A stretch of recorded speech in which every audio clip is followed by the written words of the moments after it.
Hello, this is Reverend Don Lewis, and we are still at PantheaCon, and we're here with Holly Allender.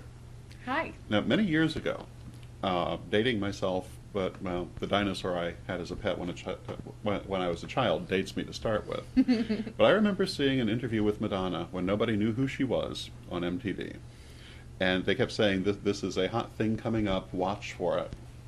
And I remember thinking, "What? Never heard of this person," and 6 months later, everywhere. And I'm kind of reminded by that, being here with you. Well, thank you. And I think that people should watch what you're about to do. Well, thank you. We were talking before we started the camera. You are a teacher of yoga, Yes. and the particular style that you teach is your own creation, and reflexive yoga, Yes. it is called. Reflexive yoga.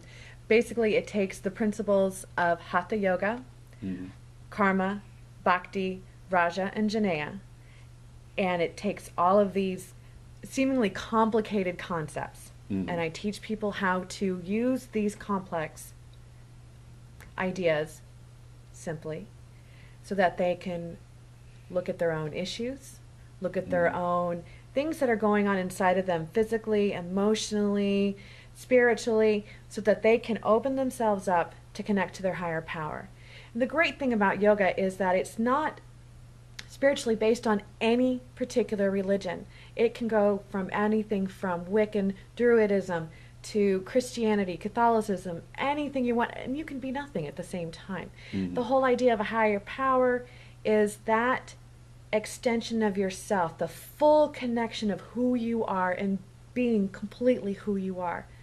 And a lot of the movements that we start with in the hatha part of it, the actual physical part of it, helps you begin to reflect while you're in a pose and ask yourself some questions. And I help feed those questions to you in the forthcoming book called Holly's Reflexive Yoga. And in my writings, I talk about different ways that we access the powers of our soul. Mm-hmm. I don't talk much about the physical ways, but yoga deals with that rather extensively, I believe. Very much so. It's a foundation, it's a fundamental belief that in order to get to the higher, to get to the mind, you need to control the body first, control the breath, control how, sitting in long periods of sitting still for long periods of time, even in rituals, just the physical movements and even just the physical undertaking of it kind of need to get your body into some sort of shape to handle it. Once the physical is good to go in whatever form, then the mind will follow, so to speak. So says Shivananda, a very famous Swami from India, and he teaches that first, let's just start with one thing. Let's not get too complicated. Let's not run from, I can do this pose, now I should run and be enlightened. Let's first start with getting the body taken care of. Then we'll move into the next phase, which is working on our actions and how we react, karma. And then you continue through these paths. So it's a very well laid out path that Shivananda had taught for many, many years, and his followers continue to teach. And I'm kind of taking what they've taught and bringing it more into the Western world, making it more applicable to everyone. And would it be reasonable to assume that people who do not have a background in yoga could acquire your book and begin? Absolutely. I actually have self-published one book already. It's called Living Yoga, and it is just the basic principles of what is Hatha Yoga. And it shows how to, do a basic postures, and it shows you some or asanas. And then it also shows you basic routines, also called vinyasas. So it kind of teaches you the ins and outs. But then it also shows where you can apply yoga throughout the rest of your life. So you can take it with you at work. You can take it in the morning when you wake up. And then just basic routines to do to get yourself more flexible and strong. That will be available shortly on my website, holistichealinghut.net. holistichealinghut.net. Yes. Hopefully, I'm working to get that picked up by a publisher, so hopefully we'll have more news later where that'll get picked up while I'm finishing up the Reflexive Yoga book. And the Reflexive Yoga book is not available yet. Not yet. But it will be soon. I'm hoping it will be soon. I'm kind of putting on the finishing touches, adding some more pictures. The one thing that people have enjoyed about the first book, because I did bring it to PantheaCon a few years ago, they liked the pictures because they're of a normal person. Ah, that's They're so of me. important. They're of me.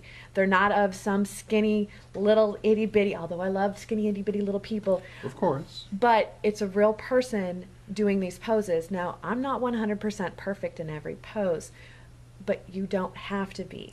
That's so very important, because sometimes people feel I can't get there from here. Exactly. Or this is only for people who are physically some sort of ideal. Absolutely. And this is not.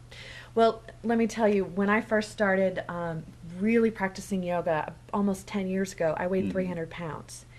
And just even doing a forward bend was challenging, and I really wanted to give up. But if it wasn't for my teacher at that time, and if it wasn't for my mother, who also introduced me to yoga, I would have stopped. I would have given up. Because I really thought it was really for those skinny people. It was for those athletic, ideal folks. But, just keep going with it. Finding the teacher, finding the books that just keep telling you a little bit at a time. Don't try to become a guru overnight. Those are for the very magical folks. Yes. Well, it sounds to me like if someone is wanting to develop their spirituality through yoga and develop their body through yoga, improve their health through yoga, that this is an excellent book for them to be looking at. Yes, living yoga and reflexive yoga will help you do both. Looking through that, the website as well will be developed to give people more keys, more ideas of how to connect everything together and not feel so overwhelmed by yoga, because it can be, it's a lot. It's a lot to pick up. I think it's very important when the teacher realizes that. Oh, very much so, because I'm still learning. I'm still trying to understand a lot of this. The first book that I wrote, the Living Yoga, is really kind of when I felt I was a master of the beginning kind of stuff. And now I'm moving into more of writing kind of a little bit more involved book. Reflexive yoga really goes to the next level of working with your consciousness, your spirituality. And so that's kind of my culmination of mastering some of the more intermediate stuff. So I see as I grow, I pass on that knowledge to others so that they can grow with me. That's wonderful. Now, we're here at PantheaCon. And have you been to PantheaCon before? So my 5th year, I think. So I notice people keep coming back. Well, they keep coming back to the conference, but I did not teach yoga. I taught yoga 2 years in a row. And then I took a break for a year, and then I swear I thought I was going to be kicked out because people really enjoyed the class. I don't take myself seriously in the class. I enjoy what I do. We have a lot of fun. It turns into sometimes ha-ha yoga because we laugh a lot. I'll point out when the teacher, I'm not doing the pose exactly right, but here's the idea to go with it. Do what you can. And sometimes I'll point out a student who's got deeper. Sometimes I'll point out a student who's doing it just at X level. So I kind of bring the whole class into it. And this morning we had a lot of fun. We actually there wasn't a square inch left where a body wasn't placed. It was I was wonderfully packed. It was so much fun. That sounds like tremendous fun. Yes. Well, thank you very much. Well, thank you. And it's Holistic Healing Hut. Yes, holistichealinghut.net. Excellent. Thank you very much. Thank you. Well, I hope that you enjoyed this week's episode and that you'll join us again next week when we'll bring you more interviews from PantheaCon. Thank you, and may you blessed be.